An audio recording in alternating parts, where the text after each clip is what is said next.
Chers amis de la Casa des Médias, vous connaissez la discrétion de Netflix, une discrétion qui, avouons-le, a tendance parfois à virer à l'obsession du secret.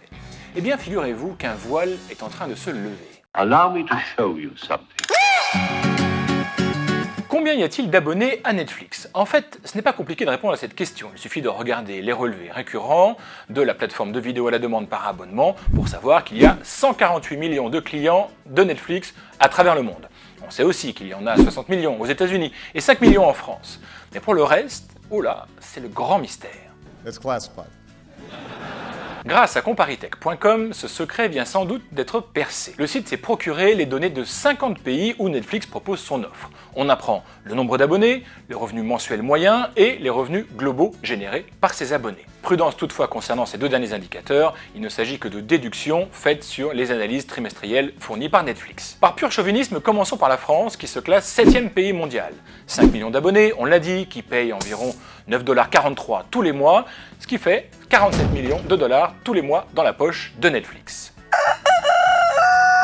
Mais retour en tête du classement. Derrière les États-Unis, c'est l'Australie, suivi de la Grande-Bretagne, le Brésil et le Canada qui forment le top 5.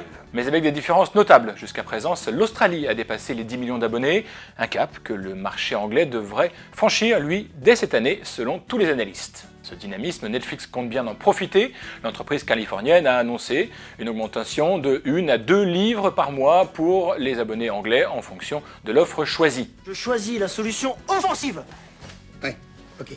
Offensive. Une hausse des tarifs d'abonnement que Netflix applique désormais à tous les pays dont la base de clients commence à être suffisamment importante, et donc aussi à la France. Offensive, je prends la solution. J'ai choisi, ça y est. S'ils sont parfois plus ponctionnés que d'autres, ces pays sont aussi ceux où Netflix a décidé d'investir le plus massivement dans la production de contenus originaux. En France, une dizaine de productions sont attendues en 2019.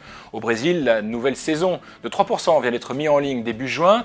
Et on attend évidemment la 3e saison de La Casa de Papel, série espagnole au carton mondial. De quoi continuer à attirer le chaland et à engranger des pépettes en attendant tranquillement l'arrivée de Disney. En vous remerciant, bonsoir. To those who can hear me, I say, do not despair.